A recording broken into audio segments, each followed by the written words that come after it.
Thank you very much to the Red Spirit Drum Group and for our opening song, our welcome song. Members of the group include Steve Teakins, Jay Lomax, Thunderjack, and Matt Rutledge. Thank you again. And now I would call on Elder Pauline Shirt to please come forward and lead us in prayer.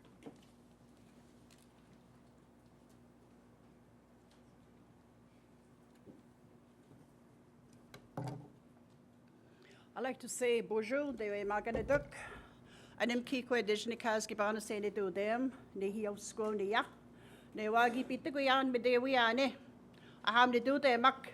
Say maui mi go yan, utakapiwi tapun takok. Kawi big skirt go get kakio. Aham nanaskum mau, almina. Aham utahuke mau, ihayat. Ewa kakio minuga kamausko kakio.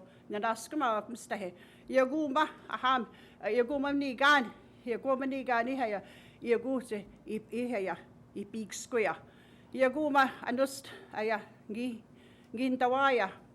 Waben en nak, ik beda ben, ik ging kam was te moakik andust. Hier komen kamio bij ja kakio. Nadas kemal gishemane do. Hier komen koyas. Aham. What I have said in my language is I haven't introduced myself as Pauline, but I'm also known as Animkikwe, which is Thunder Woman of the Red-tailed Hawk clan, and I am of the Cree Nation, and am I also a Buffalo Chief of our Three Fires, where I am 4th degree, and I am honored to be here to have accepted this tobacco, to come in here and sit with my relatives. That means each and every one of you. And all, Your Honor, and also the other ones, the other Okimawak that are here. This morning, what I did, first of all, was I did my ceremony. And in our way of life, what we do is we honor those spirits that open the doorway for us, who prepare us in a good way, the same way like we prepare ourselves with everything. I honored Bedaben and Wabenanak, the morning star, Sakatuskwell, and I asked her with that song that I gave to her for that good life, for so we will come here together in a good mind, in a good way. And that's what we do in our way of life. And so I will ask the ones from each of the 4 directions to come in here in our way of life. And as the day proceeds, the morning proceeds, we are going to be having a pipe ceremony where we will honor them with our tobacco, but also we will honor them with others. Aham, kejemanito, aham ste magi mi yan.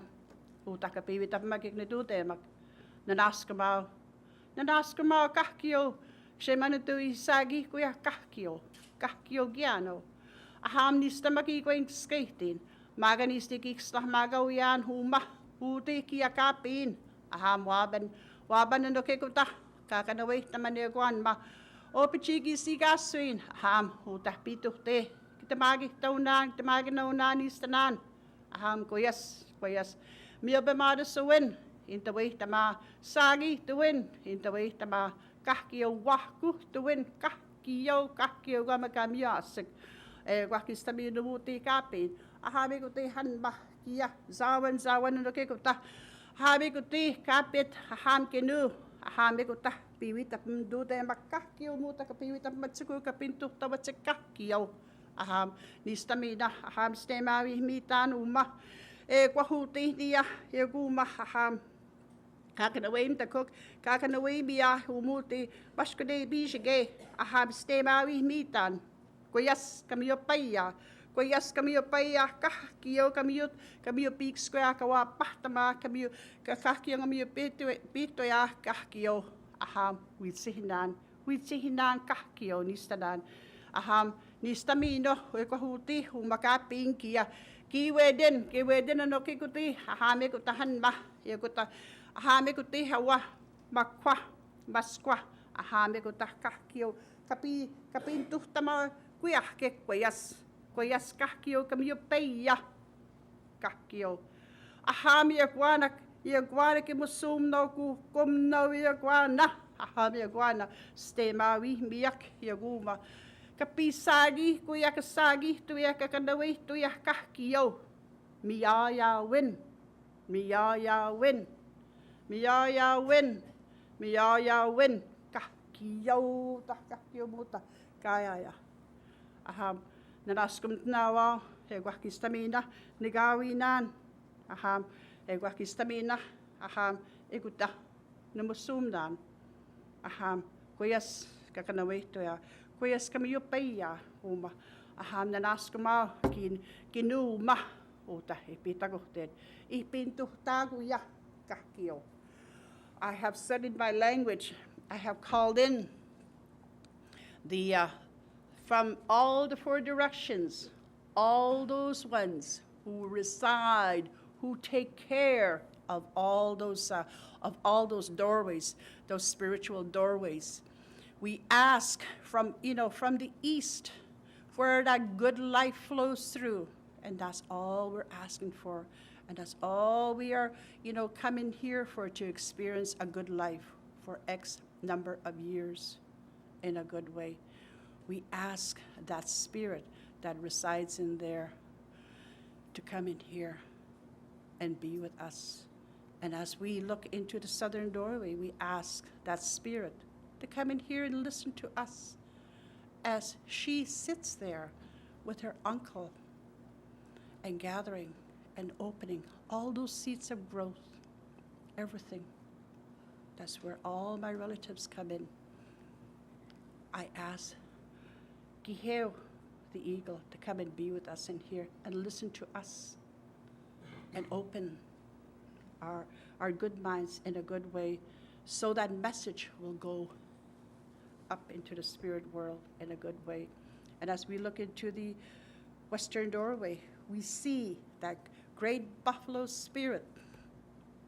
A great buffalo spirit has been there for us, looking after us, listening to us, to be strong. The buffalo is standing on 4 legs now, strong as ever, because we are strong. We are following our way of life in a good way. So, and as we look into the northern doorway, we see that great healer, the white buffalo, the makwa, the white bear. We see her coming and working with together. The buffalo spirit and the makwa work together. And the eagle, they all work together to get those that healing, to listen to us in a good way. So that great makwa gives us that healing, each and every one of us, as we listen to our relatives in here, as we listen to each other in a good way. So, and we say, I hand me gwech to our dear Mother, the Earth, because she's the one who provides for that beautiful water, that sustenance that we all need, each and every one of us, and that food. As we look into the corn moon, we say, I hand me gwech to her for all the sustenance that she has given us. And then as we look up in the sky world, we see our grandfather who helps us make sure that we have a clear path, a good path. And that's where my relatives, this is the song that I asked those helpers this morning, because they cleared the way. They told the night spirits, there are my other relatives coming in here to do their work. That's what they did. So I say, Bigwech and Aihe for listening to me, and for this great tobacco, and for this great gathering that we have. Bigwech Aihe.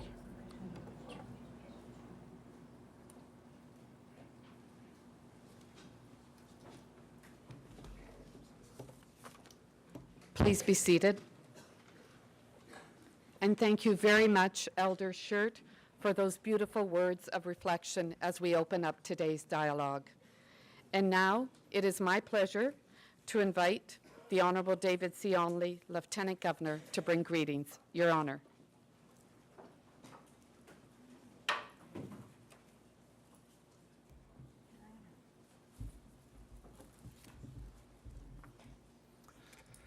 Well, good morning. And I'm going to first of all apologize to Roberta Jameson, who is going to have to be right at my back for the entire presentation. But thank you very, very much. And Elder, thank you for that opening prayer. It's a privilege to have you all here. Justice Sinclair, Commissioner Wilson, Grand Chiefs, guest panelists, elders, members of Ontario's academic, business, faith, policing, social, and cultural communities, a formal welcome, and thank you for joining us today. As the Queen's representative in the province of Ontario, it is a distinct pleasure to welcome you and thank you for being here, for making this commitment of time and energy.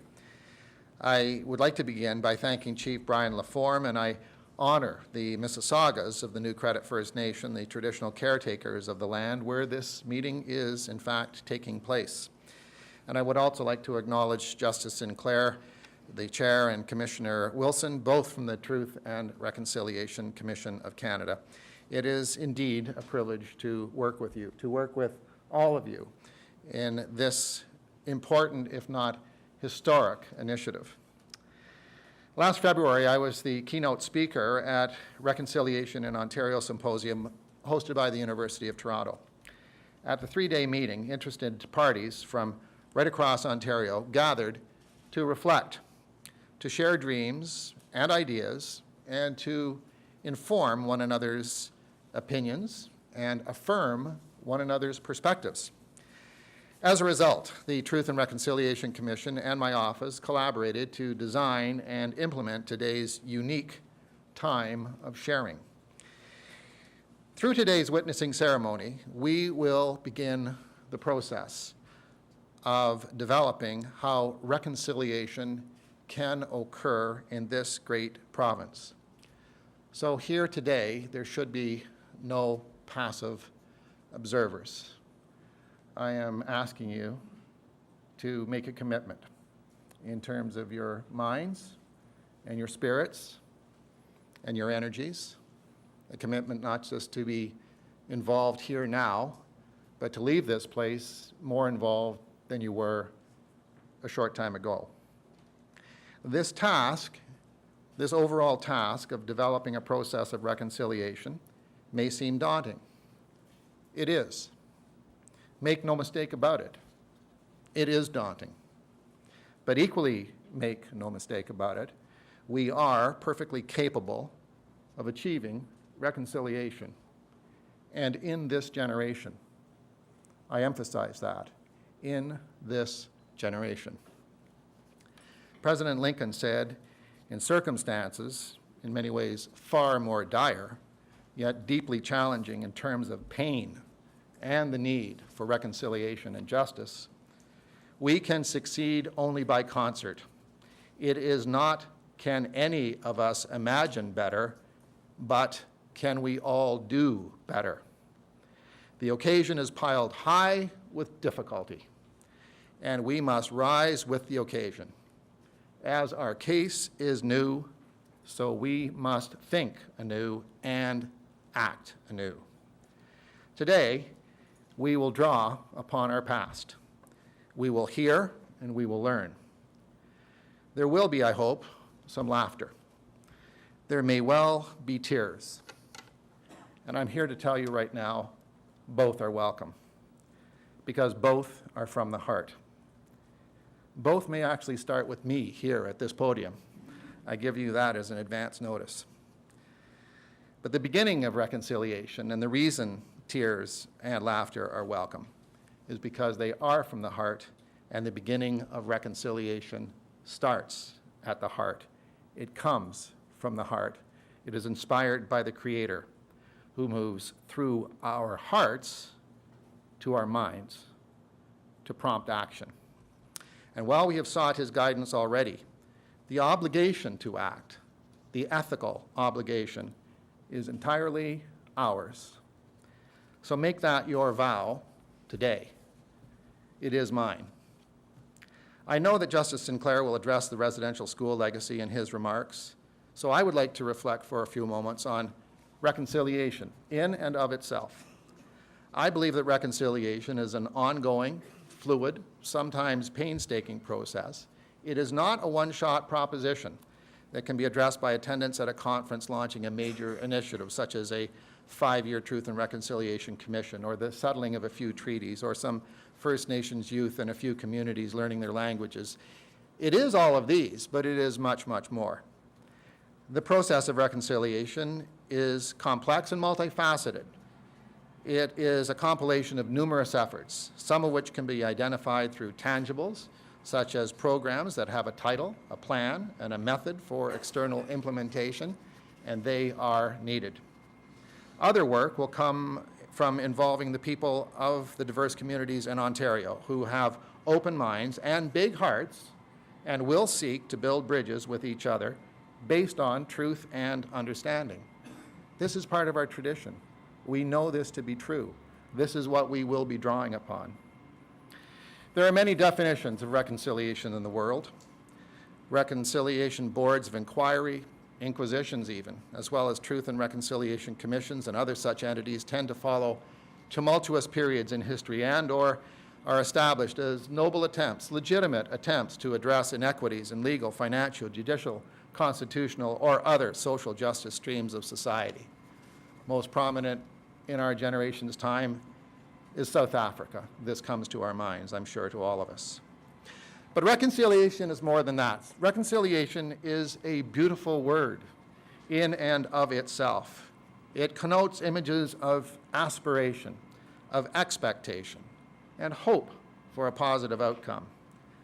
Reconciliation necessarily involves the old and the new.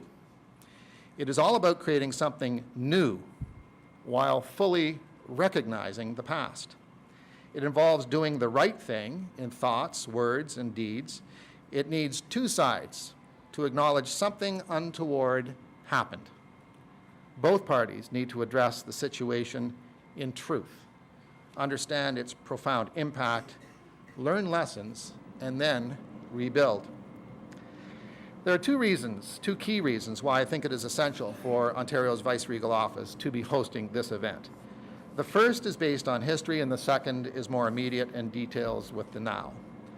First and foremost, however, the Lieutenant-Governor is Her Majesty the Queen's personal representative in the province of Ontario. And the Governor-General is Her Majesty the Queen's personal representative for Canada. No government, no bureaucracy, no other position fills this constitutional role.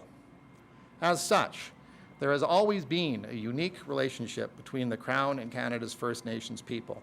It is a special relationship that transcends elected governments and bureaucracies. Just yesterday, I had the occasion to speak with a member of the Royal Household about the development of plans for the Diamond Jubilee 2012. And it was made clear to me that members of the royal family understand this relationship. They take it seriously. I take it as one of the fundamental realities of my position as Lieutenant Governor. This historic relationship dates back to our colonial beginnings, and the treaties themselves date back to the early 18th century. Both statutory and traditional, the treaties are seen by First Peoples as both legal contracts and as perpetual and personal promises by successive reigning kings and queens to protect Aboriginal welfare, define their rights, and reconcile their sovereignty with that of the monarch of Canada.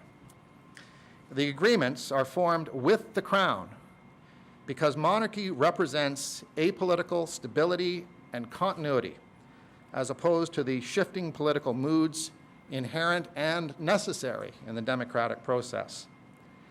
This historic continuity means the link between the monarch and through the monarch to her personal viceregal representatives and Aboriginals intentionally lasts for as long as the sun shines, the grass grows, and the rivers flow.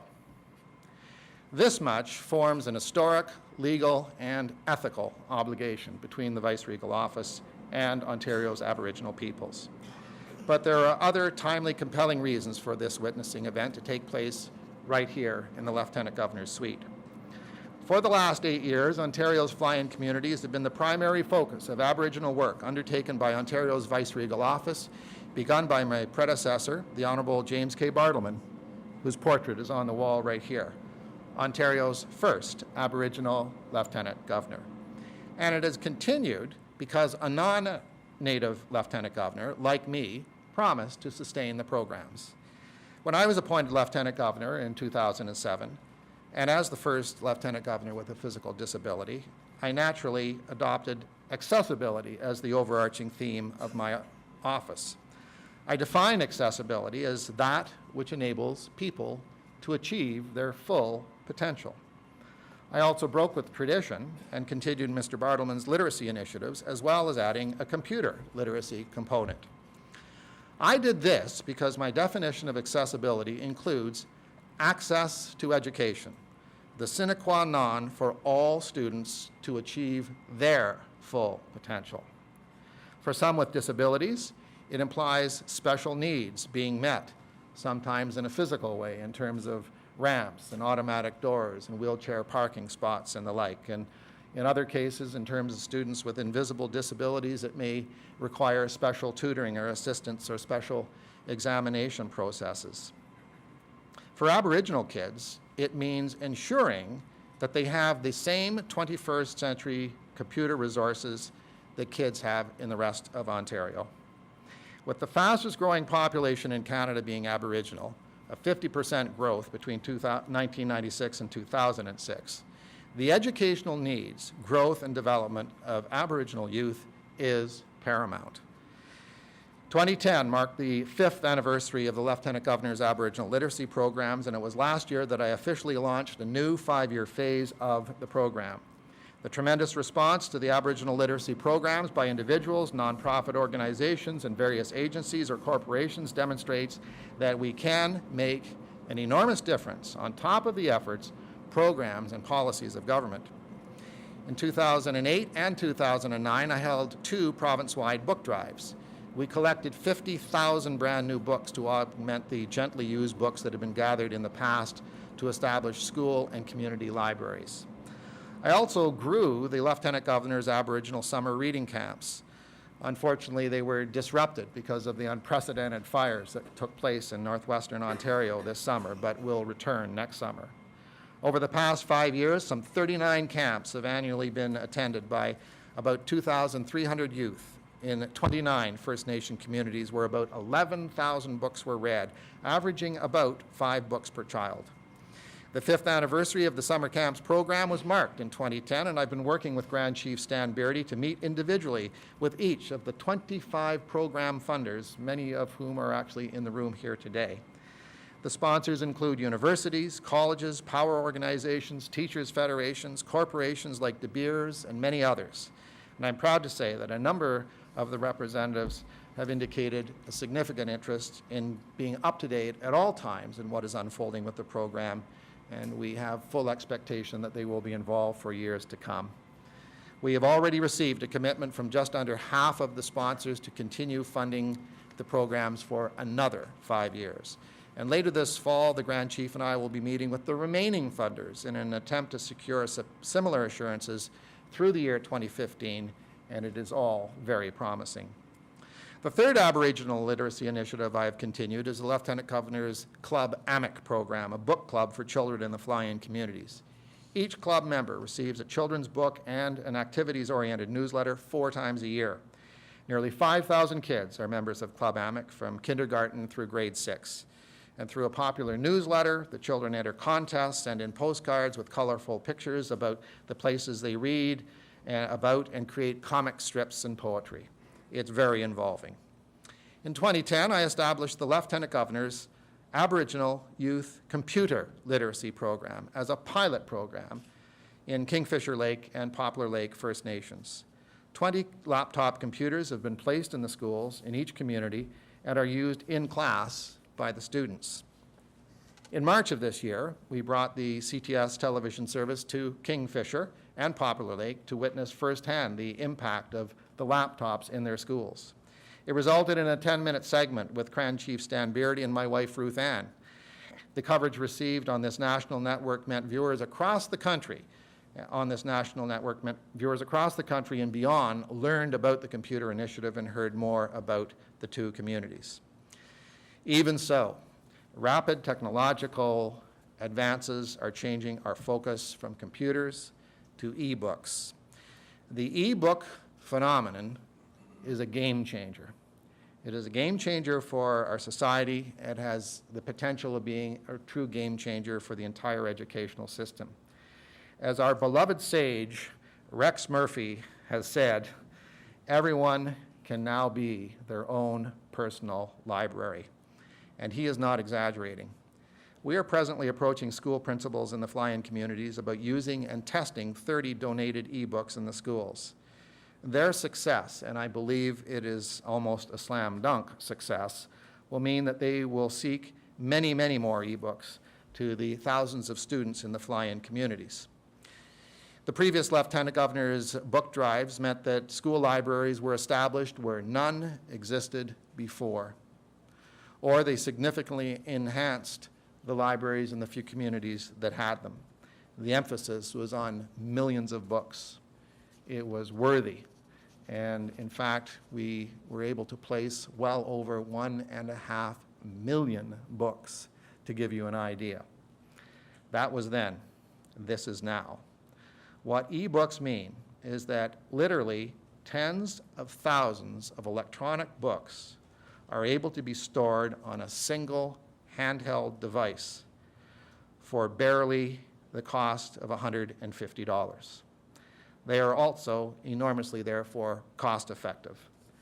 The 6,000 or so students of the fly-in communities could each have their own e-book storing 32,000 books, and the grand total cost would be under $1 million.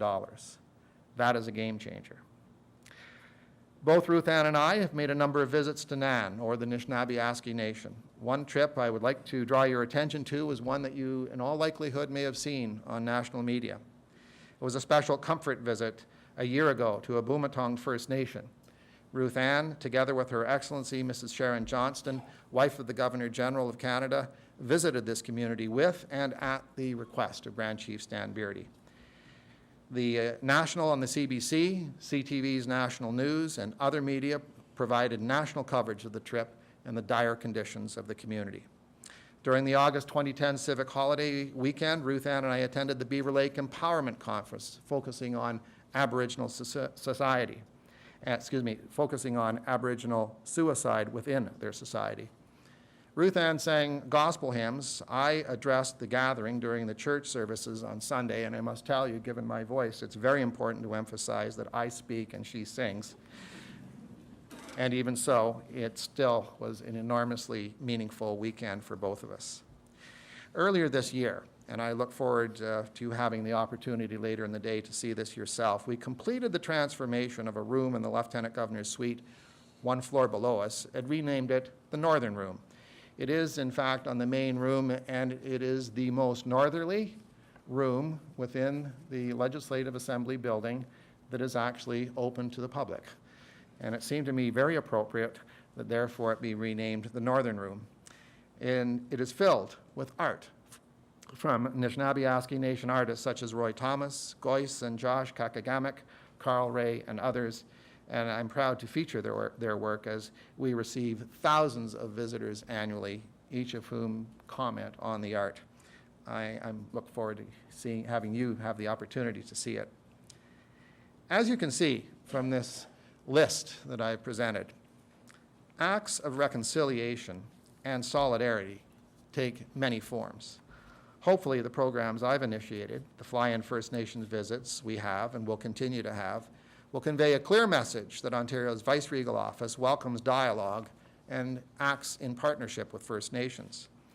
Indeed, Ontario's Lieutenant Governor's office enjoys a sound history of nurturing relationships with its First Nations, and I see our partnership with the Truth and Reconciliation Commission to be a significant extension of this same philosophy. A meaningful way to build bridges of understanding is to actively join together, as recommended by the Truth and Reconciliation Commission, to, quote, witness, support, promote, and facilitate truth and reconciliation events at both the national and community levels. We can inspire Aboriginal and non-Aboriginals alike to take action together to create more respectful relations and make real change in Canadian society to lead us towards a just and meaningful reconciliation. This will require the collective efforts of individuals from all walks of life. It is a situation that has remained unresolved for multiple generations, but it is a reality that can be resolved in this generation. And here's why. We are all victims of our past. In this, we have no choice. Our personal history has been written.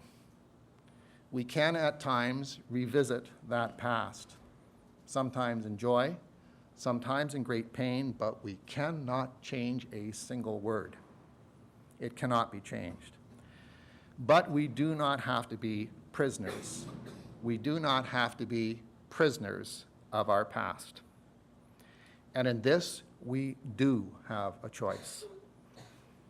Today, we begin the process of choice. Today, we begin the process of change. Today, we begin to shape and build the key of reconciliation, the key that will open the lock to a future that we will write in this generation so that we can look back, and as important, our children and our grandchildren can look back and be amazed at what we accomplished. We will try to build momentum, therefore, for a broadly based provincial reconciliation movement, and in the process, work together to inspire and foster hope for all Ontarians. Manitoba residential school survivor Edward Gamblin has written a compelling, healing song entitled The Survivor's Voice. The lyrics are touching. Among the most profound are the words, "Could never understand why you can't look at me. The fire I walked through wasn't my choice. Why just me? Canada, heal with me. If you open your heart, you can hear a survivor's voice." Well, we have much to learn from each other. We have much to learn from the Edward Gamblins of our world. We have much to learn from the panelists we will soon be hearing from. And so, in the name of Her Majesty the Queen, thank you for your goodwill in coming here today, for participating in this dialogue, and for embracing this unique circle of honorary witnesses surrounded as they are by old and new friends.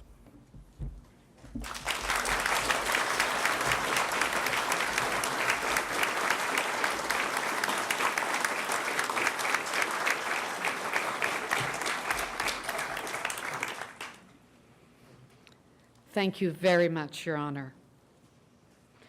Next, I would call on the Chair of the Truth and Reconciliation Commission of Canada, the Honourable Justice Murray Sinclair, to please come forward and to address our gathering.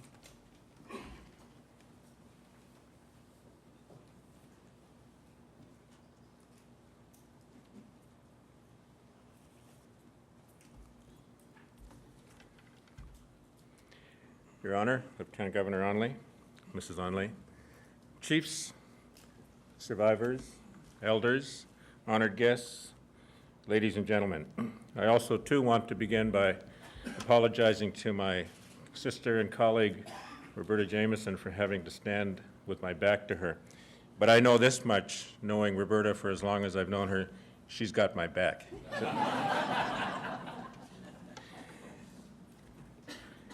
I want to begin by acknowledging the importance of this day not only for the Truth and Reconciliation Commission, but for survivors generally and for Canadians as well. The issue of the Truth and Reconciliation's mandate, the truth component being to look at the history of residential schools and to report on that and to educate Canada about it, and the obligation to assist Canada to engage in a discussion about reconciliation is a daunting one. It's a daunting one because we have so much history to deal with in such a short period of time, and it's daunting because we have so much lack of knowledge to overcome. This day and days like it that we have experienced in the past and hope to continue to experience in the future are important to us for two reasons. One is that it engages the leadership of this country in important ways, and in particular, the leadership that is being shown by the Lieutenant-Governor of Ontario and colleagues of his throughout the country to inspire Canadians to step forward and to listen, first of all, to the story and to understand the story and to make a commitment to do something about the story is inspiring. It's one that all of us who are working with this question on a daily basis look for. In the days that we go through the hearings and we listen to the stories of the survivors, we are always touched so deeply by the things that we hear, by the losses that they talk about, by the despair that they feel sometimes, but also by the sense of hope that they hold for this commission and for the public at large, that they will recognize what it is that the schools have been about and what it has done to them. But it is also for moments like this that we work, because for us as commissioners, for those of us who work at the commission, for those of the parties to the settlement agreement who work so hard as well to ensure that the terms of the agreement are carried out to their fullest, we know that these days are inspiring because what they say to us is, somebody gets it. And when we hear the words, as we have heard today from the Lieutenant Governor, when he talks about what is it that Canada has lost, what is it that Canada has been denied over the years, not just the survivors of the residential schools, but Canadians as a whole, then we know that he gets it. And when he talks about the obligation of Canadians as a whole to do something about it and to understand that story, we are hoping that you will all get it. Our Commission's mandate and responsibilities are set out in a public document I'm not going to go through and explain to everyone. I invite you to look at our website at trc.ca to understand what our mandate obligations are, and you'll see what it is that we have been called upon to do in the time that we have been given. But the story of residential schools is one that we are always struck by the lack of knowledge that exists out there. When we talk to crowds such as this, to people such as you, when you hear about the things that went on in the schools, the one consistent reaction that we received, particularly from the non-Aboriginal community, was, I did not know any of that. I did not know any of that. And I understand why you did not know any of that. It's because they didn't want you to know any of that. They didn't want you to know about the things that were going on in the schools. They, the government, and those who ran the schools did not want you to know what it was that they were trying to do to the children who were taken away from their families. For over 100 years, Aboriginal children were removed from their families and sent to those institutions which they have referred to as residential schools. The government-funded church-run schools were located all across Canada and were established with the purpose to eliminate parental involvement in the spiritual, cultural, and intellectual development of Aboriginal children. The last of the residential schools closed within our lifetime in the mid-1990s. What occurred in those schools could only be described as an assault on Aboriginal identity. Children were separated from the parents. They were often given new names. They were commonly prohibited from speaking their mother tongue. Many were not able to return home for years at a time, and many never returned home. During much of their operation, the schools provided substandard care and supervision that led to high death rates, poor health, and low academic achievement. Lack of funding and poor management meant that the schools were sites of institutionalized child neglect, excessive physical punishment, and far too often, psychological, physical, sexual, and emotional abuse. the experience has left many survivors traumatized. During this chapter in Canadian history, more than 150,000 First Nations, Métis, and Inuit children were forced to attend these schools. It is important to understand that this is trauma that has happened to multiple generations of children, and they in turn have inflicted the experience of their life in the schools upon their children as well. We have said at the Commission, and we will say this throughout our term of office, there is hardly an Aboriginal family in this country that has not been touched by the residential school experience. The cumulative impact of residential schools is a legacy of unresolved trauma passed on from generation to generation and has had a profound effect on the relationship between Aboriginal peoples and all other Canadians. A part of that legacy is the disparity that exists between the living standards of Aboriginal peoples and the rest of Canadian society. In 2003, for example, less than half of First Nations adults on and off reserve had a high school education, compared with at least 75% of the general population. Aboriginal children, Aboriginal people have a significantly lower household income than non-Aboriginal peoples. Many survive on an income far below that of the poverty line. Many First Nations communities do not have access to clean running water. A majority of First Nations communities suffer from overcrowding and inadequate housing.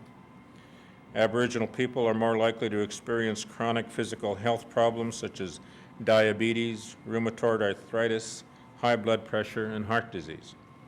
Aboriginal people have shorter life expectancy and high rates of suicide, particularly among Aboriginal youth. Aboriginal people are overrepresented as victims of crime. Aboriginal people are grossly overrepresented in the criminal justice system, accounting for only 4% of the Canadian population, yet they represent 20% of the federal inmate population in this country. And in the child welfare system, there are currently 3 times more Aboriginal children in the child welfare system than at the height of the residential school era. Aboriginal children account for only 5% of children in Canada, but they represent 40% of children in care. Closing these gaps is not just a question of policy, but also a question of Canadian values. The prosperity of Aboriginal peoples is essential to the prosperity of Canada as a whole. Aboriginal people are the youngest and fastest growing segment of the Canadian population. To squander the potential of the youth from Aboriginal Canada is to compromise the integrity of our values as a country. And today's gathering is a call to action. You have all been invited here as leaders to hear, to talk, to plan, to find a place, and to commit. It requires all of us to actively engage and follow through on a promise to work together. Collective efforts from all peoples are necessary to revitalize the relationship between Aboriginal peoples and Canadian society. And when we talk about reconciliation at the Commission, we are governed by one abiding thought. Reconciliation is about respectful relationships. Reconciliation is about respect. And so the question that we ask you to think about as you contemplate the day's proceedings, and those of you who are called upon to participate, is to ask yourself the question, knowing what we know, having heard what we heard, what should we do about this? What can I do about this? Where can we go with this knowledge? How can we work together? And those are important questions. Later on, as the panel begins, I would like to say a few more words to them specifically to guide them in their discussions about reconciliation. But for now, I want to once again acknowledge the importance of this day, the importance of the leadership that we are seeing here, the importance of your presence, all of you who are gathered here today in order to be here to hear this, and to thank you all for your attention. And we ask you, for now at least, to commit to give us that today. And once you have heard what you have heard, then to talk with each other and to talk with us about what we can do about this. Thank you very much.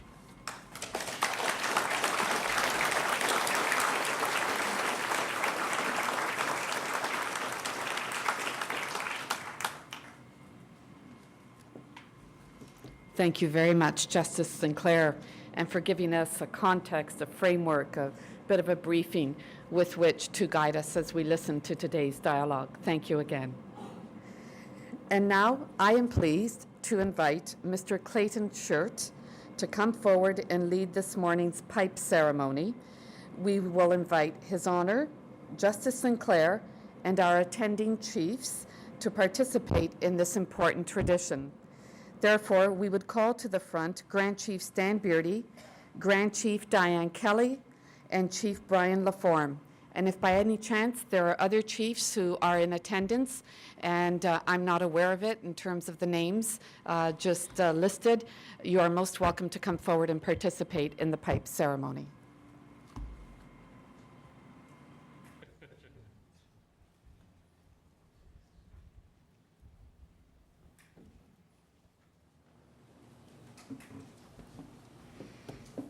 On behalf of everyone in the room, thank you very much to Elder Shirt and Mr. Clayton Shirt for leading us in the tobacco ceremony. Thank you. And now, or the pipe ceremony, excuse me, I misspoke. And now it is my pleasure to invite Ms. Marie Wilson, Commissioner of the Truth and Reconciliation Commission, to come forward and to introduce the special honorary witness ceremony. Commissioner Wilson.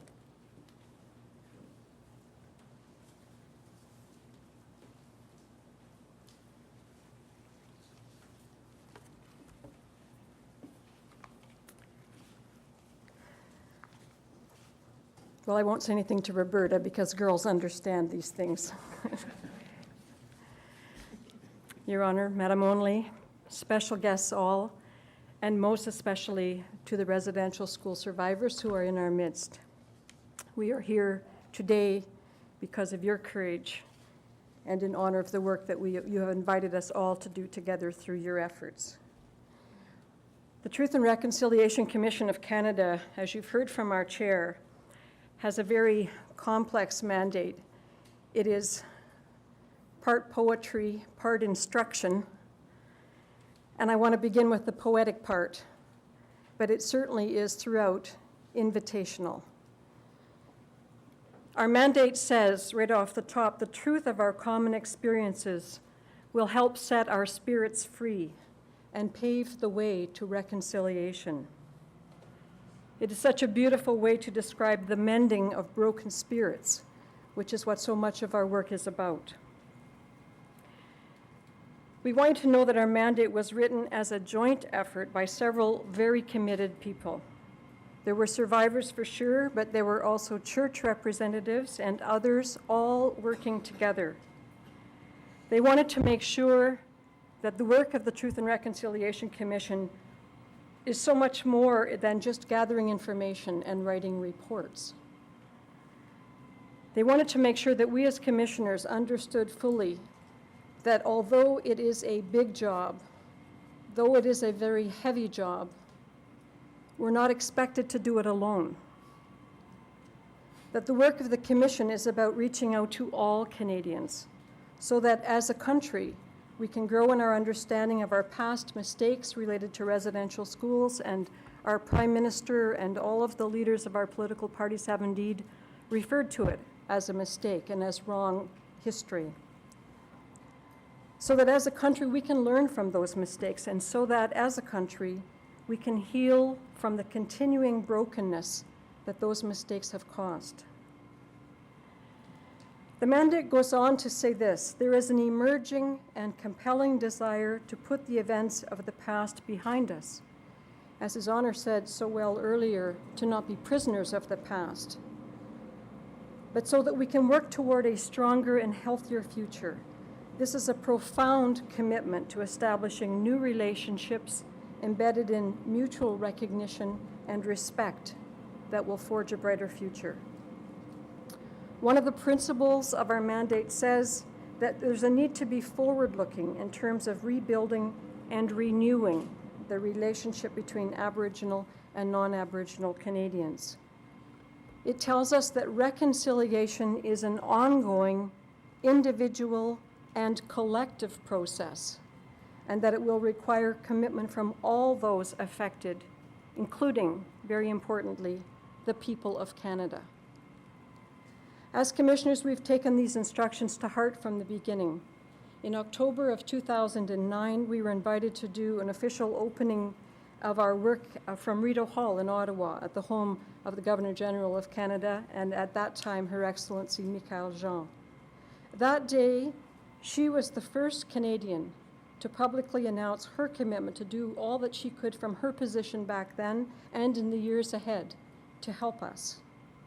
That day, we named her and we pinned her as our very first honorary witness. Recently in Inuvik in the Northwest Territories in June, we began to widen that circle of honorary witnesses by welcoming 5 others into the circle. And today, we are so very privileged to welcome 2 more honorary witnesses, the Honourable David Onley, Lieutenant-Governeur of Canada, and Mark Kielburger of Free the Children, with such a long-standing commitment, a child prodigy, one might say, in terms of commitment to children generally, even as a child, and now to reaching out to the well-being of children in many parts of the world. They are being called to bear witness today and long after today to the healing journey of our country. Bearing witness to something so very important is spiritual work.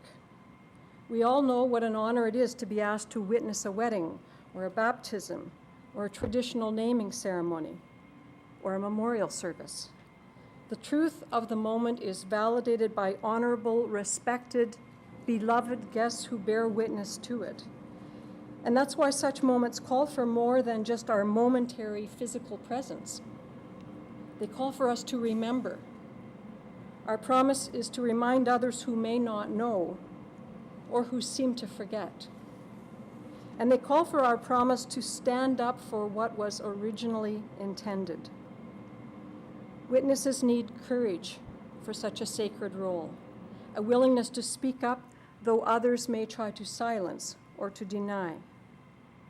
And witnesses need clear vision to recognize that right relations between Aboriginal and non-Aboriginal Canadians is about the well-being of family, of nation, of country, and indeed of world community. Both of our new TRC honorary witnesses have these qualities of courage and of vision, and you'll hear from them both in a moment. Each one also carries prominence that can help influence those around them. We need such prominent helpers.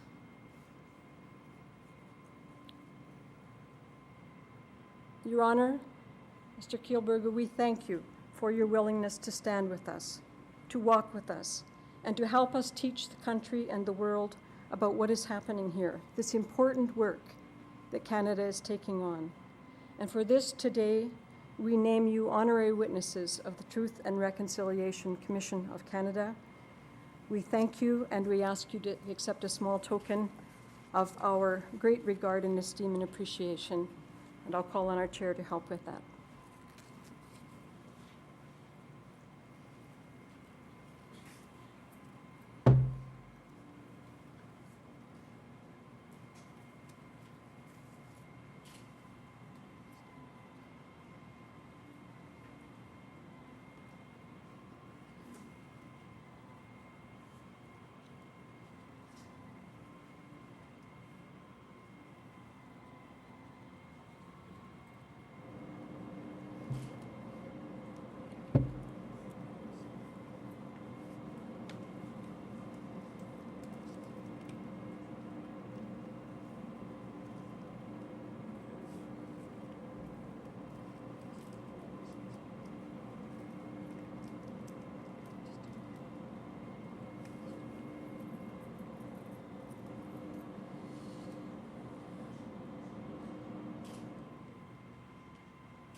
Good morning, Commissioner Wilson, of course, Justice Sinclair, Your Honors, Nanda, Grand Chiefs, Chief Stambeardy, Grand Chief Stambeardy, everybody else who's part of this distinguished panel.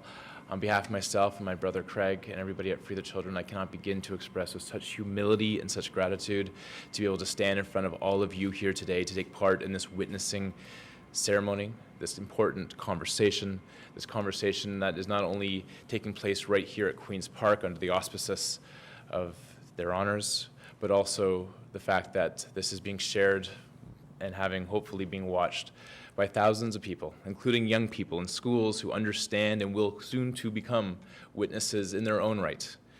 We have the privilege of working with Free the Children with literally 1 million young Canadians. We have a motto in the organization that says, knowledge is power. It was interesting that Justice Sinclair said something in his remarks that truly touched me. It said, and I quote, he said that often when people come to understand these issues, that I did not know any of that. And in reality, that many young Canadians of non-Aboriginal descent will fit in that category. One of the most important things that I saw in terms of understanding these issues myself is that once we do have knowledge on these issues, then one does want to participate in helping to build bridges and find active solutions. Your Honor, you said something that also touched me deeply as well. You said today that there's no passive observers, and I can't agree with that more. When we look to the fact that, and I'm of course no expert on this issue per se, but I do understand the issues of young people and the issues of education, as that's the mandate of our organization, that 60% of young people who are on reserves at schools will likely not graduate from high school. And understanding that not as an issue of children, but as an issue of education, an issue of human rights, an issue of children having access to education as a human right, and understanding these issues moving forward. As I end my very brief remarks, I'd like to say two things. One is that my commitment as a witness and as somebody who is so honored to be here today is to share this message and to share this important conversation with non-Aboriginal Canadians. Young people who need to have this conversation, need to understand this conversation. I was so pleased to see in your briefing materials that you provided all of us that there's access to curriculum resources to bring this into schools, to start this conversation with young people and teachers and educators and school boards and school officials, so that conversation can begin and continue, so we as non-Aboriginal Canadians, as young people, can be part of that process. I also look to two remarkable individuals. One I've had the privilege of knowing, and one I'd like to share a quote from. One is somebody who played an important role in our lives with Free the Children, is Archbishop Desmond Tutu. And we've had a chance to spend a lot of time with him. He's been a mentor to us. We spent some time with him in his home in South Africa about 4 or 5 months ago. And in conversation with him, we spoke to him about the Truth and Reconciliation Committee and what specifically he was able to do in South Africa. And he explained how hard it was, but how necessary it was. And he gave us a quote that I'd like to share with you here today, Dr. Martin Luther King, who said, in his context of social justice and human rights, he said this. He said, "We do this work not because it's easy, but because it's necessary." So on that note, thank you for your time. Thank you for allowing us to be part of this witness ceremony. And I promise, on behalf of the 1 million young people we work with, they will be witnesses in their own right. Thank you.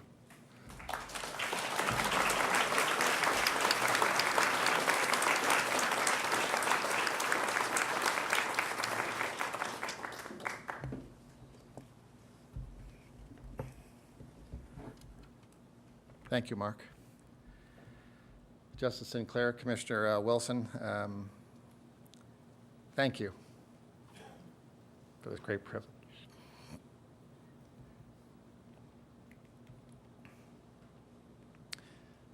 There's another aspect to witness that I'd just like to share.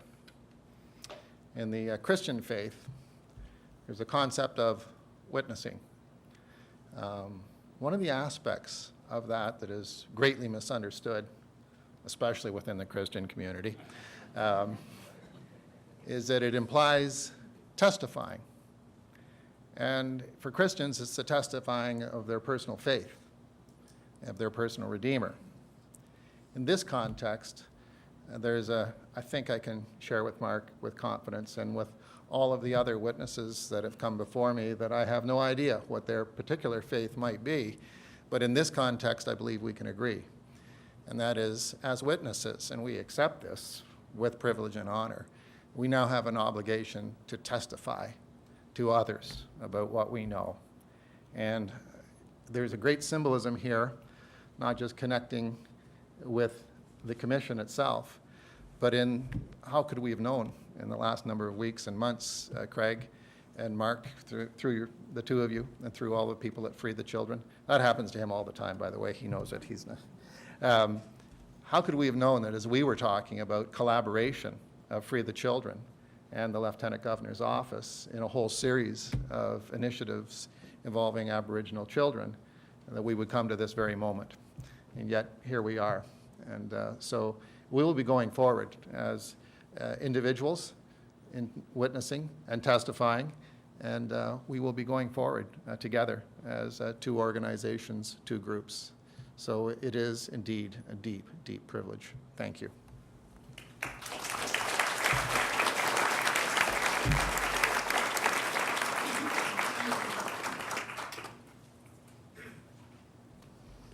Thank you very much, Commissioner Wilson, Justice Sinclair, Mark, I got the right person, Mark Kielberger, and Your Honor for that. And indeed, we're all witnesses here today. And thank you very much. Now, we're just going to have a brief pause. And by that, what we mean is our drummers will come back and they will do a song where we will, it will be a brief song, but we're going to take a moment to reflect on what we've heard so far in anticipation of the dialogue that will be beginning within a few minutes.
Thank you, Red Spirit drummers, very, very much. And now, as you've heard, we have with us a number of exceptional Canadians who will, together, form this morning's panel. And I'm going to ask you to please join me in welcoming them as we proceed forward, and they will be introduced in alphabetical order. Lead editor of the publication From Truth to Reconciliation, Transforming the Legacy of Residential Schools, and co-director of research for the Royal Commission on Aboriginal Peoples, Dr. Marlene Brandt Castellano.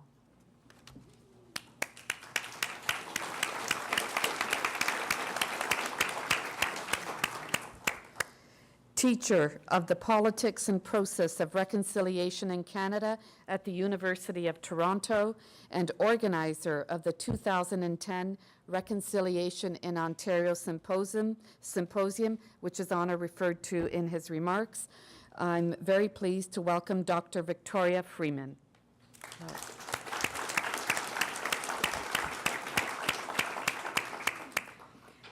And appointed CEO and president of the National Aboriginal Achievement Foundation in 2004, and the first woman elected chief of the Six Nations of the Grand River Territory, the Honourable Roberta Jamieson.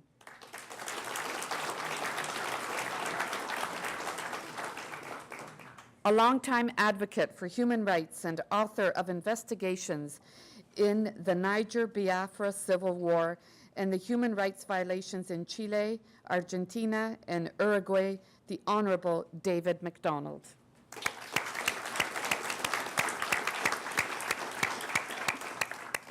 A residential school survivor who has since served in Manitoba's Parliament, and as president of the Manitoba Métis Federation, Mr.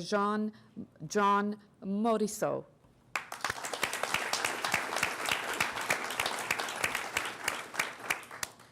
Secretary General of Amnesty International Canada and Chair of the Board of Directors of the Canadian Centre for International Justice, Mr. Alex Neve.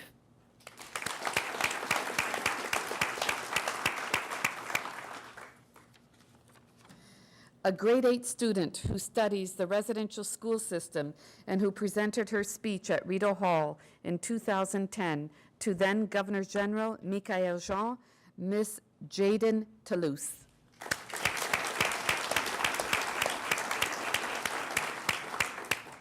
A Toronto musician who works closely with the Provincial Advocate for Children and Youth, Mr. Damien Walker.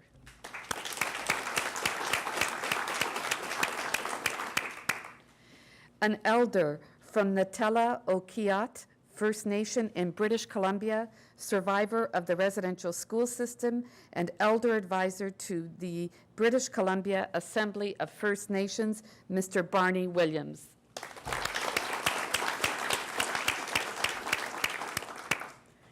A professor of Indigenous knowledge and was chosen as role model for the residential school project titled Where Are the Children? Ms. Shirley Williams.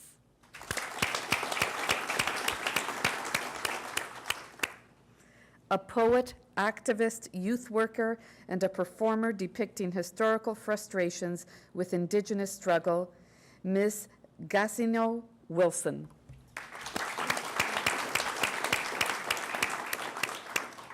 And as you will note in your programs, the biographies of each of our distinguished panelists are quite extensive, and we would invite you to read them if you haven't had a chance to already do so. In a moment, our moderator will be introduced for this portion of the program and will lead the discussion with 4 distinct and crucial questions. Following the 4th discussion, we will open up the floor to everyone in the room, and you are most welcome, as you heard earlier in His Honour's remarks, to participate in the discussion at that time. And you can use the microphone, which is in the center of the room, and we would ask you to do that so that everyone can clearly be a recipient of your question or observation that you would put forward. And now I am very pleased to introduce the moderator for the cross-cultural dialogue. He is a familiar face to Southern Ontario, senior anchor at City TV, Mr. Gord Martineau.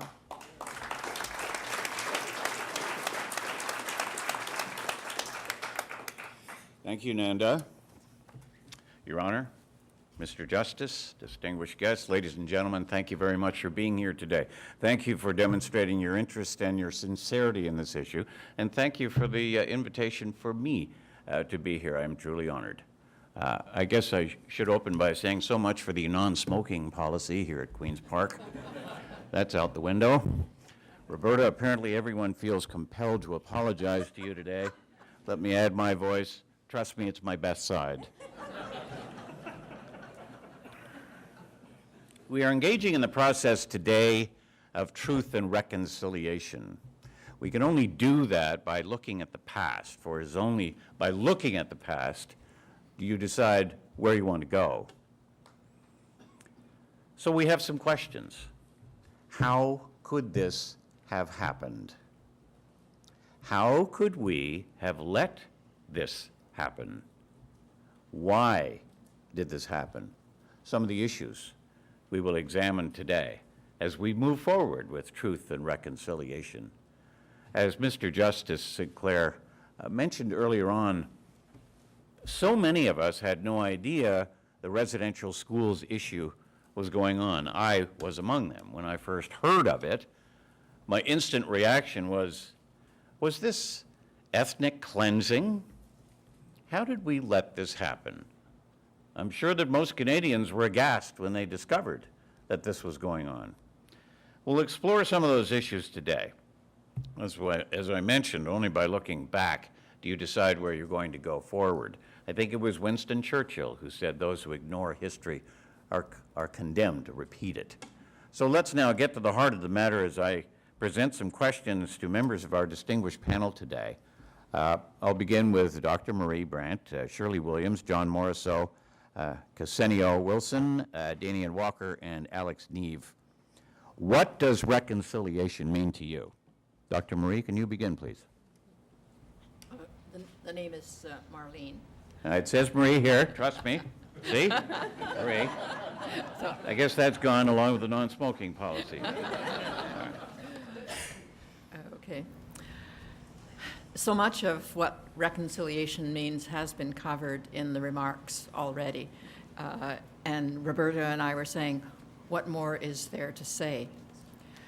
But the thought that was running through, as we come together, as Clayton Shirt was saying, as human beings, looking at our relationship to the earth that supports our feet, calling on, looking to the four directions to open up the windows of our understanding, our knowledge. And I say, what clouds that recognition of our relations are the stereotypes that still prevail, the stereotypes of savages, of outsiders beyond the pale of the civilized colony that permitted people to allow residential schools. Residential schools are an expression of an attitude, and the attitudes still prevail, so that my granddaughter going to school has to defend herself against the attitudes that are promulgated not only among the children in the schoolyard, but by the teachers, by the textbooks, by the media.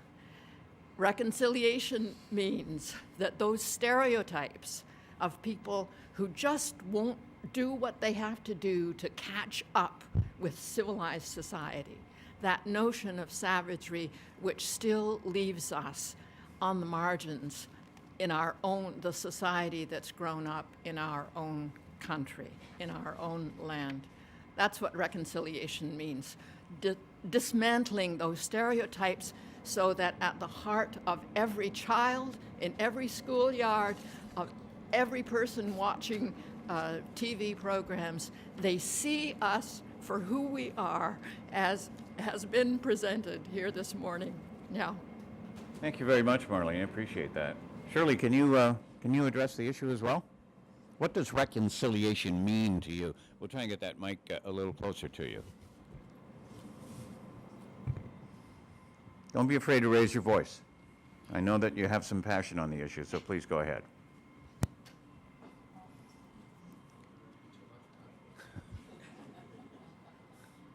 A little too energetic, perhaps. All right, can we get this done? Yeah. Give it a test there.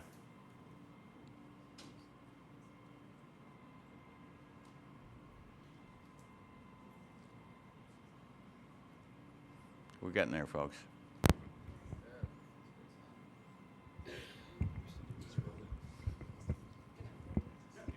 Yeah, just hold it. That's fine. As long as you can get your point across, that's great. Can we hear you okay? Got it. Hello. Yeah. First thing that came to my mind after almost breaking it is, am I going to get punished for this? Yes, you are. Well, I have no money. Okay, what does reconciliation mean to me is reconciliation is a language. In my language, in Ojibwe, is called Kasibigewen. And Kasibigewen is the art of writing it off or wiping it off clean. In Christianity, it is whereby a person's sins are absorbed through confession and penance. At least this is what I was taught in residential school. As I understand it in our language, it means kopesewen. And kopese means when you are sorrowful with whatever sin that you commit or wrong that you have committed, and there is penance that you need to do so that the sin is wiped away to compensate what is wrong that has been given to one. In our language, that is, if you do something wrong to another human being, you have to compensate something in return. One of the ways that they did that was by doing a huge giveaway. So in the language or in our culture, that's what it is. So in Canada, then, the government forbade us to use our language, and we got punished for it, and not to talk about our culture or practice it, for it was considered as witchcraft. So having that ideology being taught to us, we also came to believe them, that our ways was witchcraft, which isn't.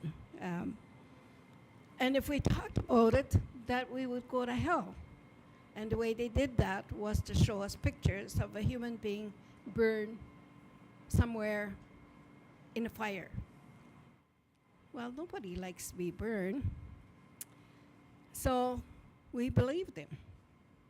So this idea really worked on the young children, that we began to believe them as young children growing up and going to school.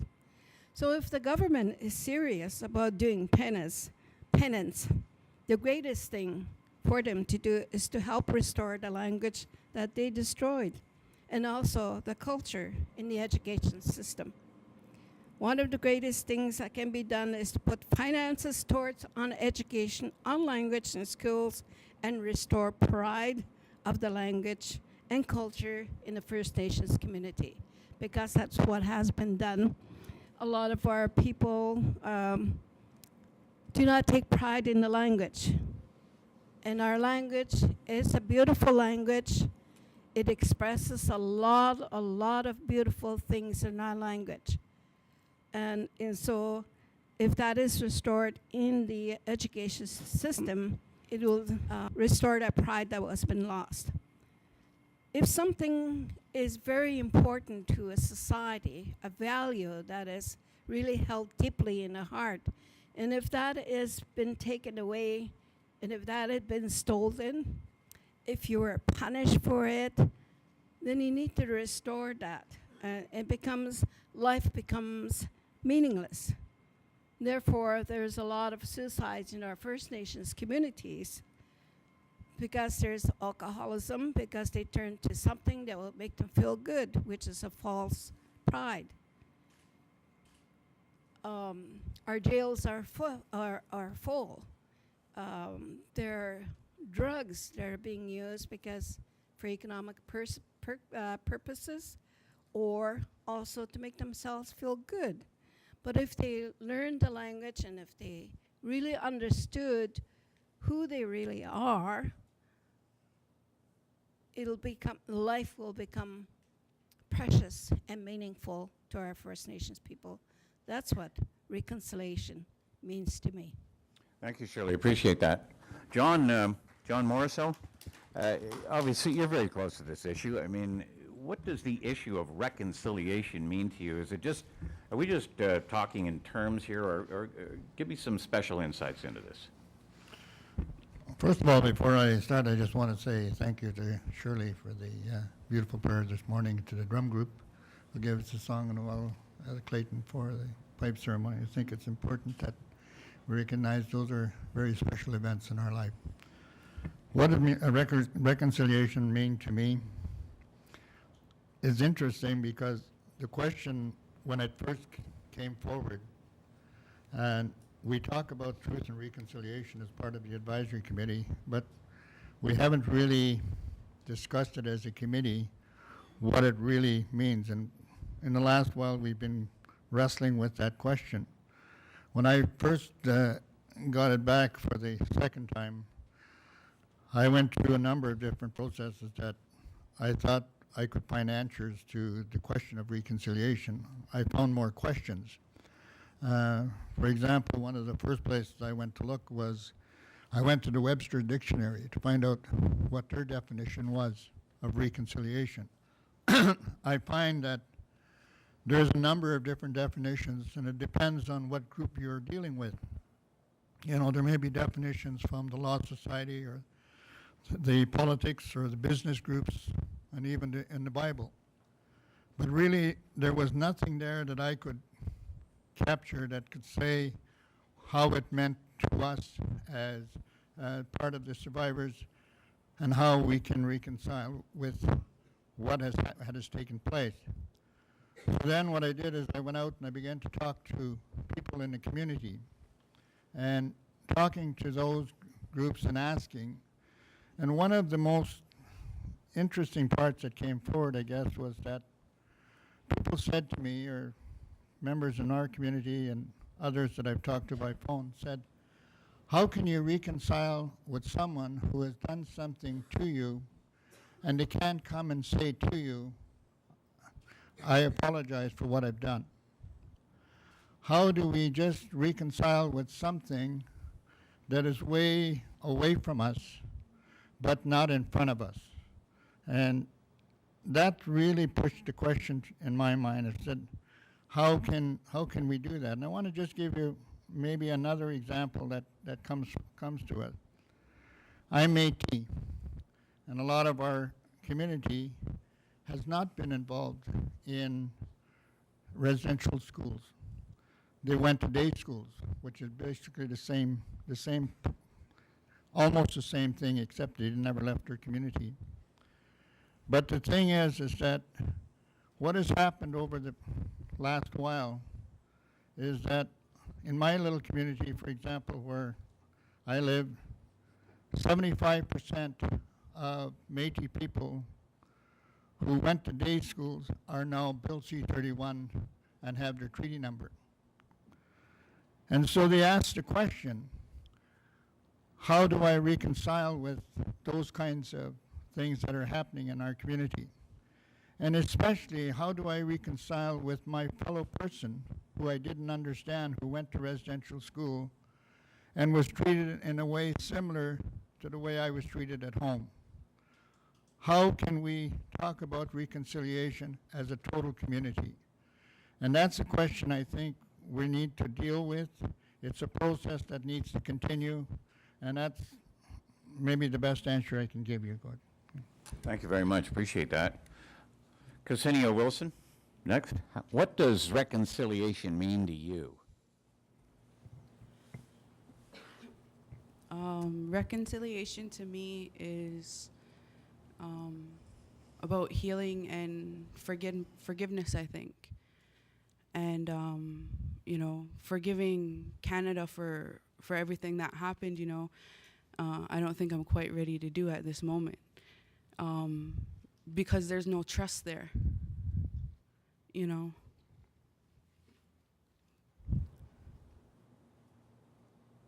How, like, you know, how am I supposed to forgive when there's still so many huge issues going on in my community that in a lot of ways, like, Canada is still perpetuating? And forgiveness for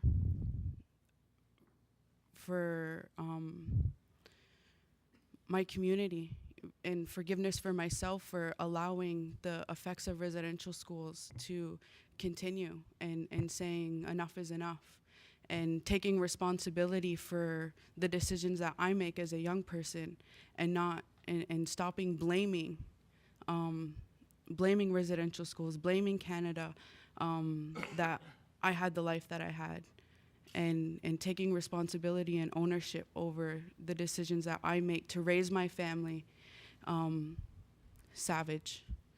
There's nothing wrong with savage.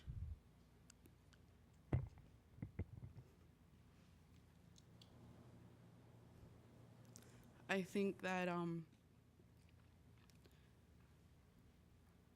you know, another part of reconciliation is for it to be okay. It's still not okay.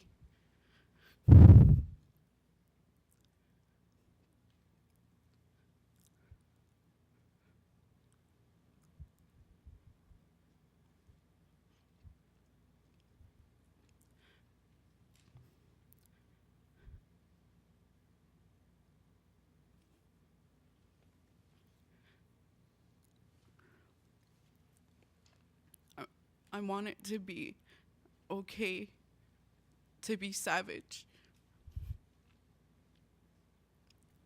to live in the bush. You know, I feed my family from my garden. I speak my language. My children speak my language. My husband speaks my language. And it's like we try so hard, like how we try so hard to continue to be Canadian. But when is it going to be okay to be Angahome? You know, where's the funding for the language programs? Where's the funding for the at-risk youth? Where's the funding that says that it's okay for you to be you? Thank you. Can I say that by this gathering today, we all agree that the behavior and the horrific mistakes of the past are not okay. And what we are engaged in here is truth and reconciliation. We're starting out to say, look, that was absolutely wrong. We want to do the right thing. And can I just add, your observation about, you know, living in the bush with your family and feeding them from your own garden, that's what most Canadians would love to do. That's what they all want to do. Everybody says, oh, I want to get away from the city. I want to go to the countryside. I want to be one with nature. You're doing what everyone wants to do. You're absolutely on the right path, so don't ever feel that you're not. Danny and Walker, let's hear your insights into truth and reconciliation. What do you think they mean?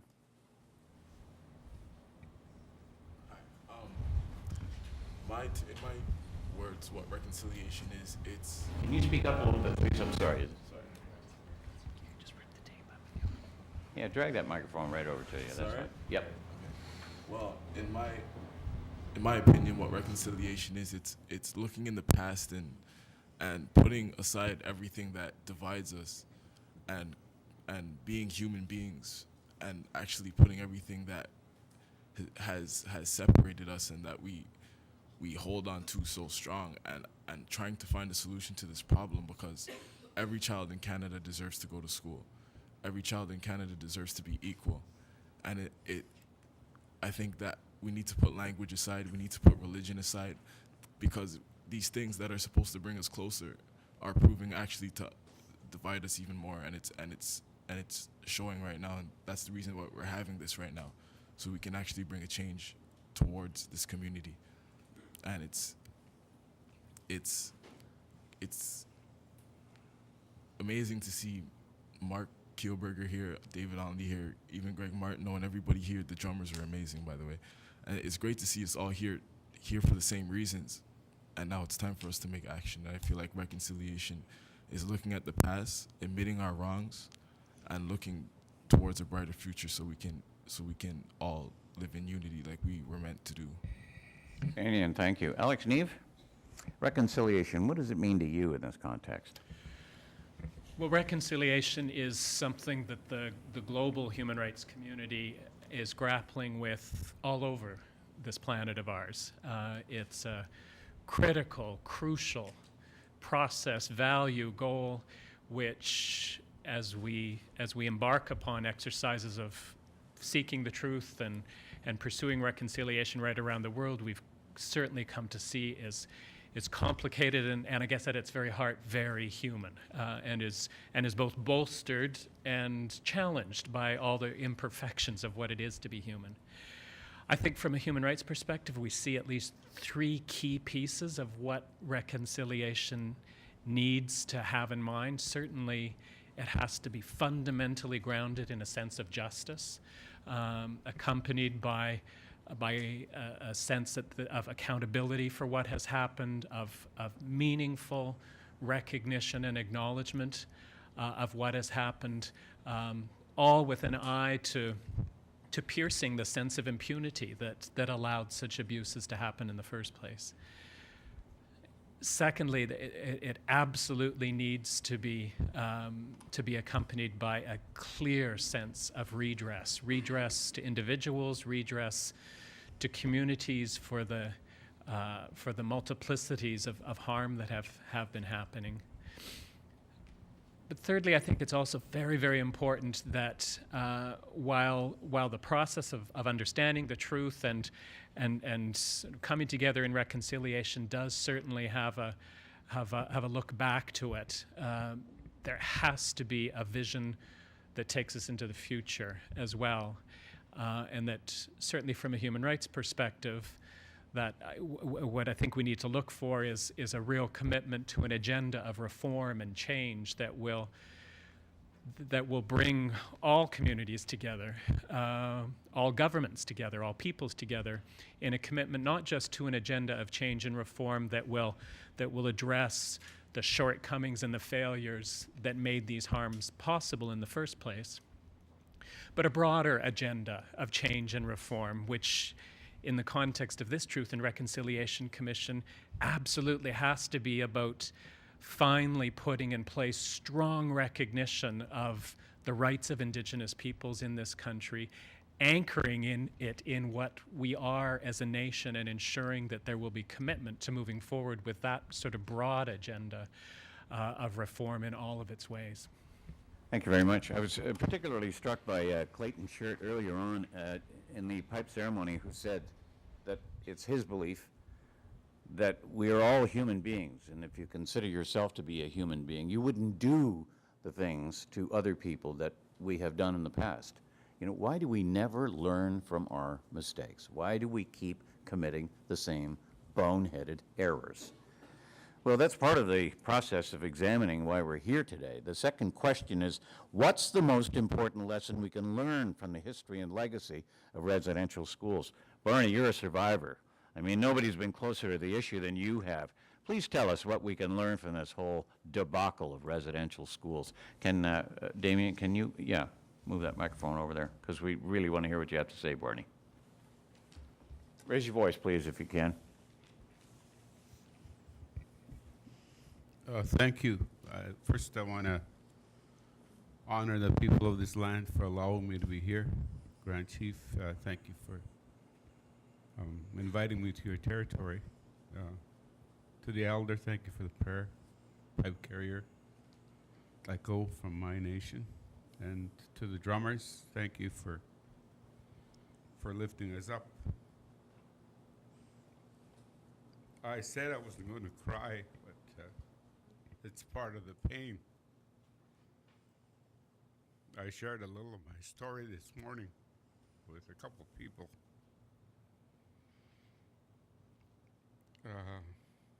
I guess for me, it's I wish that this had happened 50 years ago. You mean the Truth and Reconciliation? Yeah, yeah. That I wish we died- had never had to gather for Yeah. something like that, but please go ahead. The dialogue that's happening now would have saved a lot of lives. A lot of the people that didn't make 19 years old, some of my friends, that didn't have the opportunity to express themselves because we didn't know how.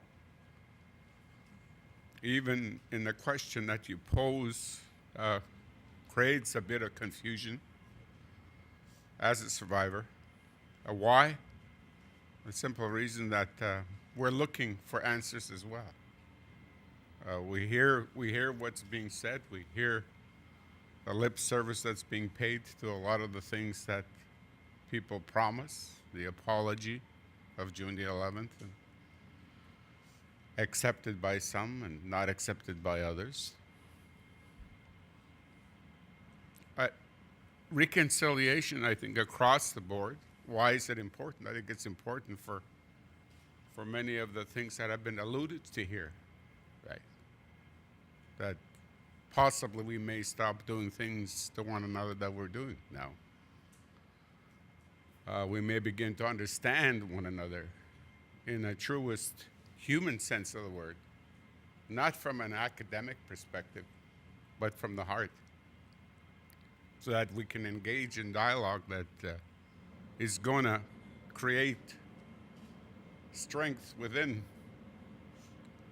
those of us that suffer with the pain of the rape and the stuff that happened to us. Because it's a scar we don't get rid of. I know that now, right? I know that today, that scar, I'm scarred for life. Right? I was 5.5 years old. I didn't know what was going on, right? So when somebody says to me, can you forgive that guy? I don't know. I don't know if I'll be able to reconcile myself personally in my lifetime, and I'm 72 now. And I'm still not at that place that, I see that face of that guy, and I'm not sure that, I haven't even told my children about my experience. And my oldest boy is 43. I am not strong enough yet to do that. Yeah. So when somebody asks me, how do you feel?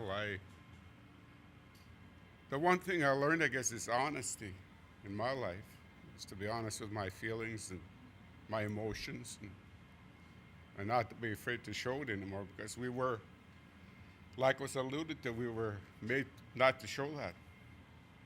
You got strapped, you didn't cry. You got beat, you didn't cry. Okay? So we were old men before we learned how to cry, and to say, I'm a great one to say I'm sorry to my wife, but I've learned that for me, I mean it. I'm not mouthing words, or to my children, right? So how do you convey that to the general public?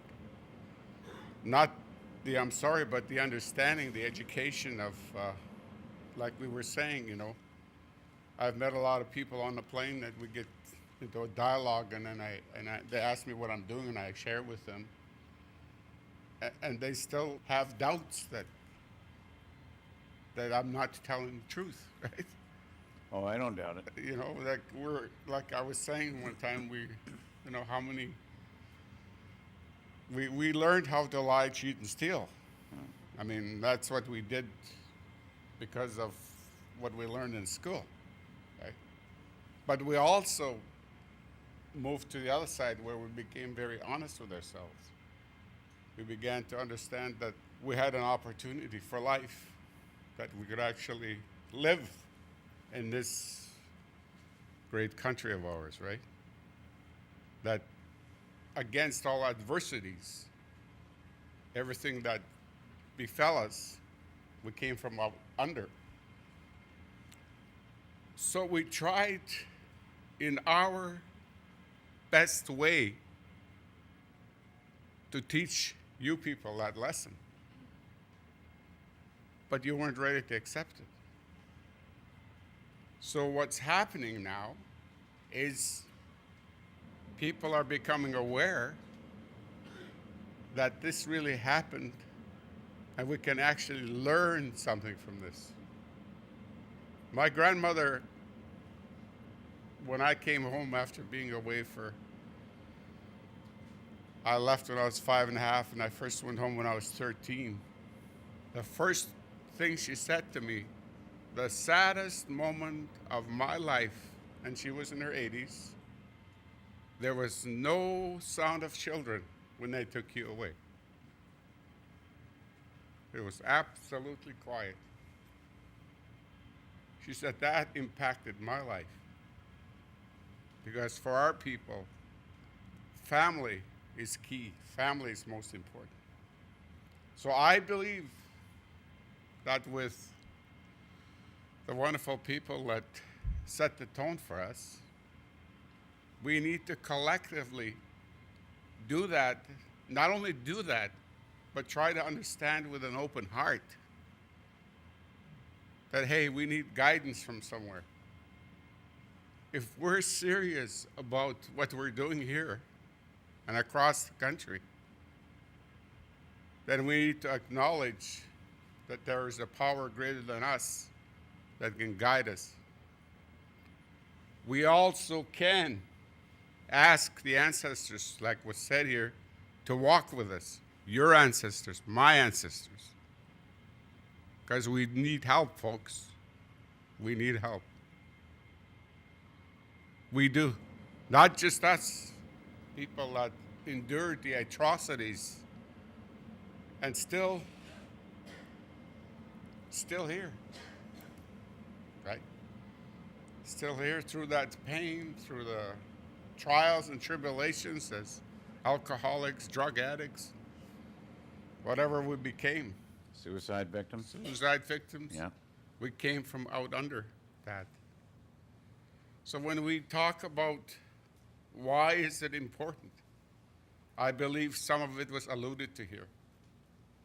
Why it is important that we reconcile so that we can become one as a peoples and not continue to identify each other with the different kind of races that we are. Like that the young man said, that we're human beings first. Color shouldn't matter. Granny said that. She never had any problems, and she spoke no English. We Kiddish question, she'd say. There's nobody different. That guy that created all of us created us the same, she'd say to me. So as I walk on Mother Earth, I think about that old lady who was inconspicuous, very spiritual, and full of love.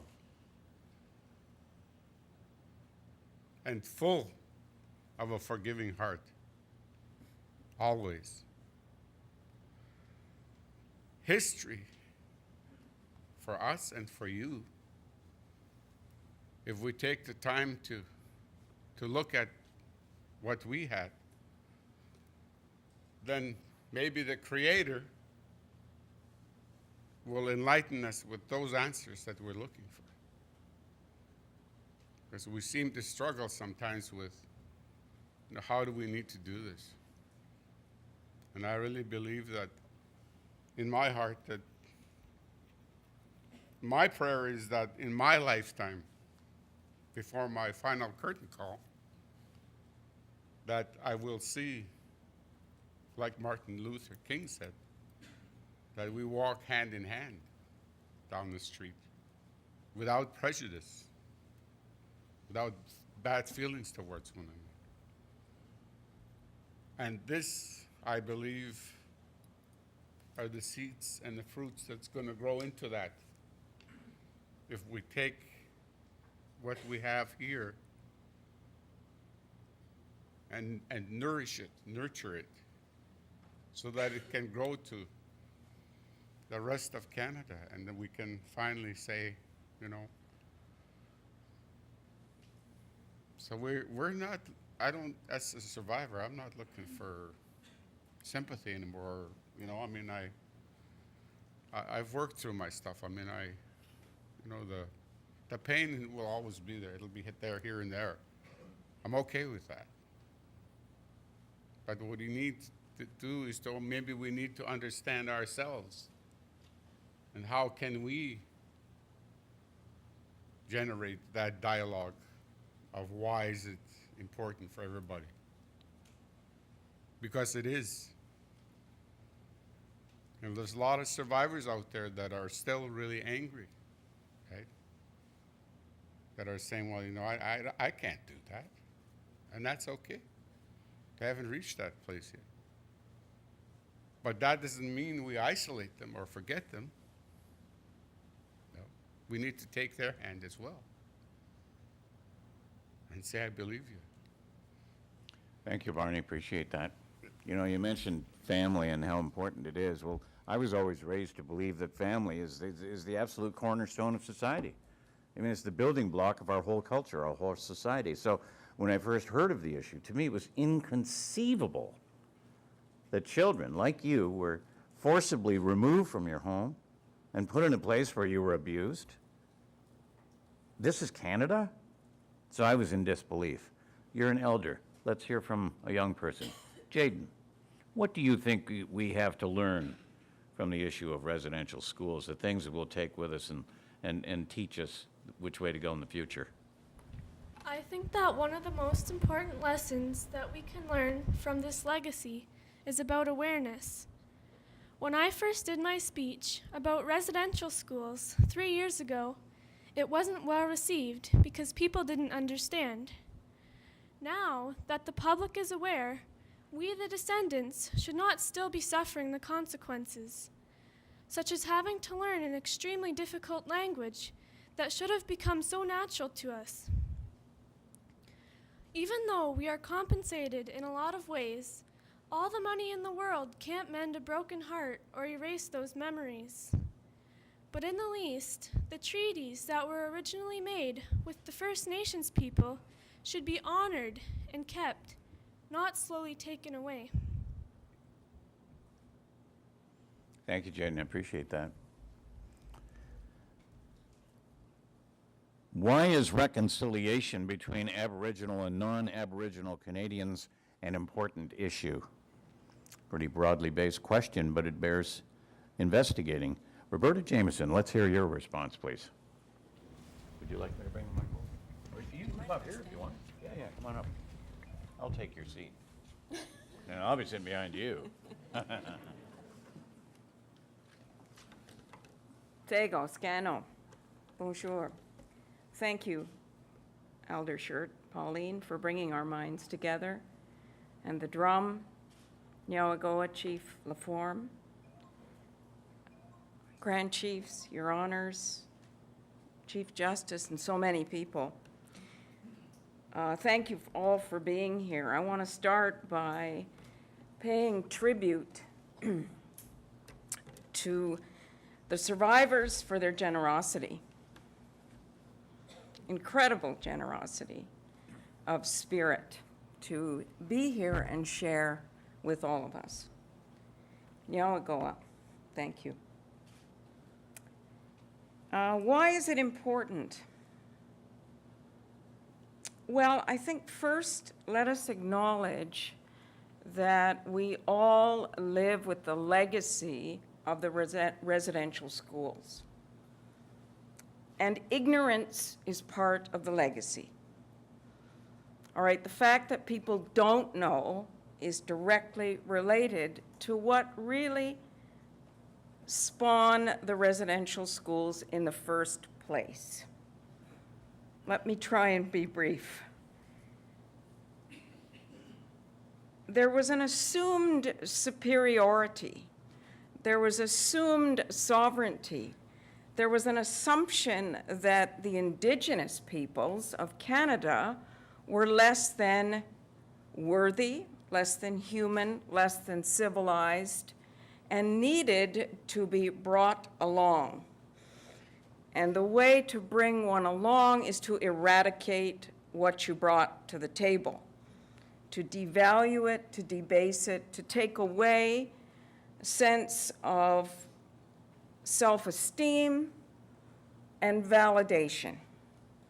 So, residential schools, they were a very useful instrument and tool in that process.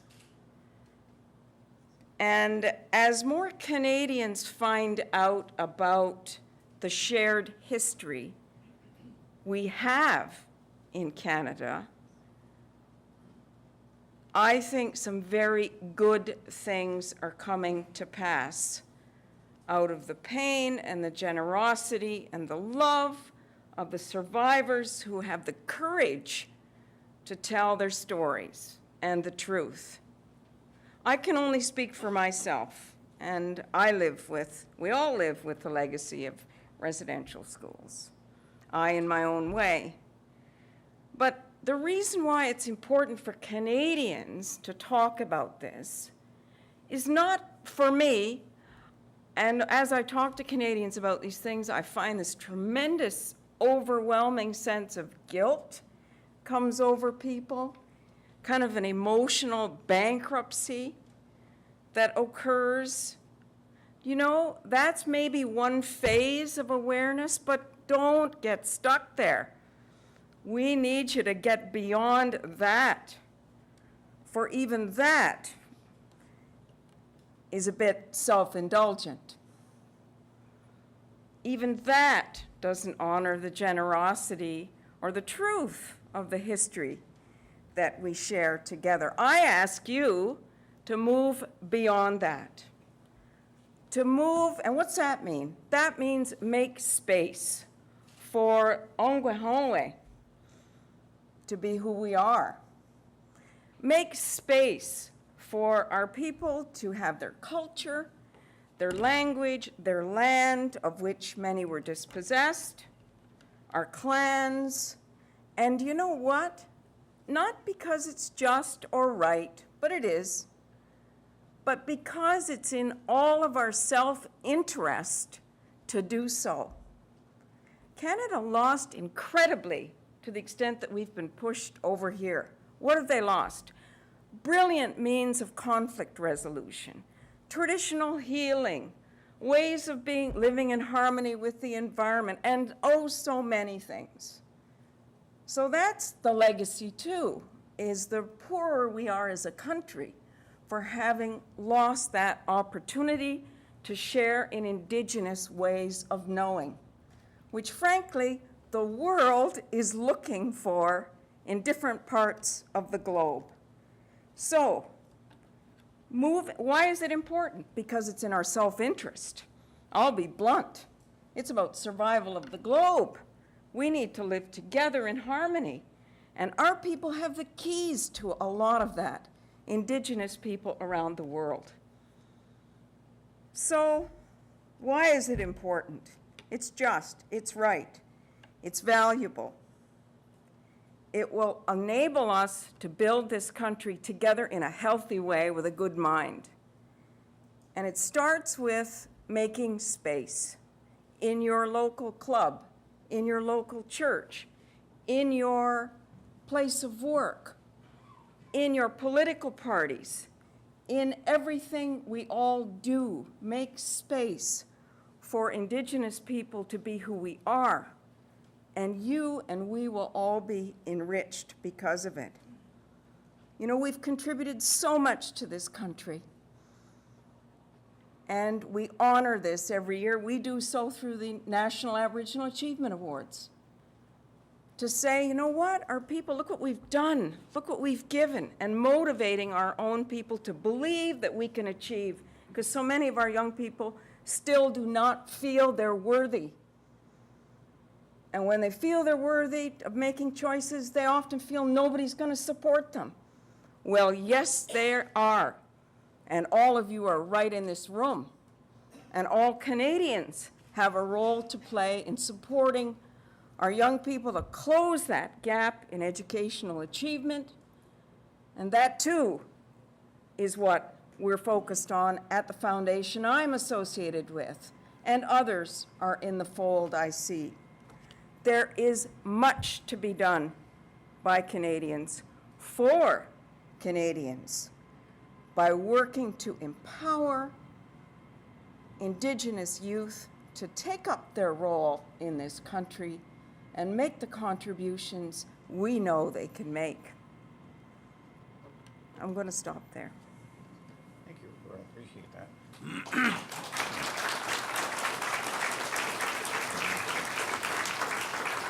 Thank you. I appreciate that. And ironic this morning that here we are talking about truth and reconciliation for the absolutely abominable way we as Canadians have treated Aboriginal Canadians. And wouldn't you know this morning that a survey came out talking about the most ideal places on the planet, and Canada is number 1. Perhaps they've overlooked that issue. Who else we have? David McDonald. Why is it so important that we engage in truth and reconciliation and preserve and enhance the relationship between Aboriginal and non-Aboriginal Canadians? You can come up here and speak if you'd like. I'll take your chair. You stay right there. It's a dangerous thing to invite both a preacher and an ex-politician or a politician to speak for 30 seconds or less, right? This is kind of a 30-second clip. Go with it, David. But I have to say that I think, and others have said it even better than I, this morning's event is historic. I thank the Lieutenant-Governor and his wife and Chair Murray St. Clair and Marie Wilson, Commissioner, for having the inspiration and the courage, quite frankly, to bring us together. And as I was sitting here this morning, I was thinking back to 8 years ago, sitting in my office in Ottawa. I've been working on residential school issues for a few years, mostly having to do with lawsuits, mostly having to do with blame and hurt and non-listening. And it was about 10 o'clock in the evening, Monday, Tuesday evening, and my phone rang, which was unusual because people didn't phone me in my office at 10 o'clock at night. And when I picked up the phone, it was the National Chief, Phil Fontaine. And Phil and I have been friends for a long time, especially when in an earlier political life, we both have been working on constitutional issues. And he said, I've got an idea.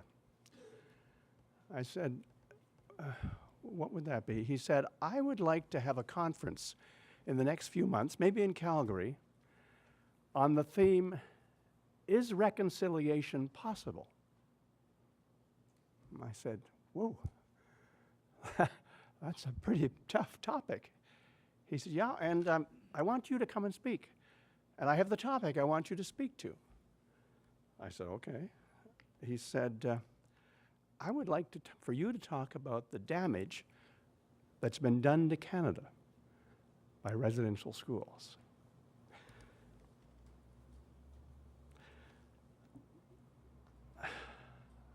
I was literally speechless. First of all, that he would want me to speak on that kind of a subject. And clearly it wasn't just to talk about the survivors and their families and their communities, but it was all of us. And I struggled with what I would say at that conference, which I eventually spoke to. And it began a journey that moved away or through the pain of litigation to another area. And really that's what we're about here this morning. We cannot ignore, we must not ignore the reality, what's been said so clearly by Barney and Marlene and others here this morning, and others who are among us who are survivors. The 80,000 people who are still alive across this country. And Roberta's right, there is a remarkable generosity among those survivors, many of whom have now become close friends of mine. in the belief there is something for all of us to learn, all of us to gain in a transformed relationship. Murray has talked about respect, and I think respect is critical. But we have to start with a recognition that this relationship has been broken, and broken for a very long time. And it isn't just residential schools. The residential schools are kind of the tip of the iceberg, above the water, you know, Gord. It's what's underneath all the other things we hear about day after day. I just brought up here the report by my good friend, trying to find his name now, John Bocage, former chief here in Ontario, who talks about the situation of children here in Ontario, Aboriginal children, as a reminder of what big work we have to do. And I am really humbled by the people who have come here today from the various domains and jurisdictions, some of whom I've known for a long time, who have said, Your Honor, we want to accept that challenge. You laid that out clearly for us this morning. You talked about the work that's been done, particularly with literacy. And we all need to become literate, not just Aboriginal youth, but all of us. I've just come aware recently of a book by a woman who's here with us today, Paulette Reagan, who's with the Truth and Reconciliation Commission, Unsettling the Settler Within.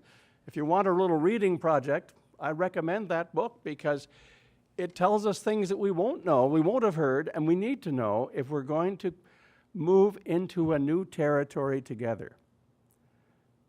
In the church that I'm a part of, we call this restoring right relations.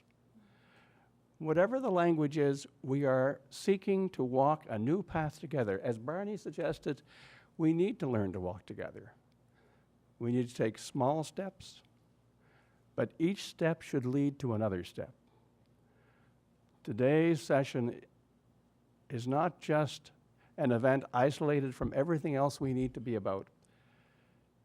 It is the step that really transforms for all of us and receives the generosity that many speakers have talked to this morning.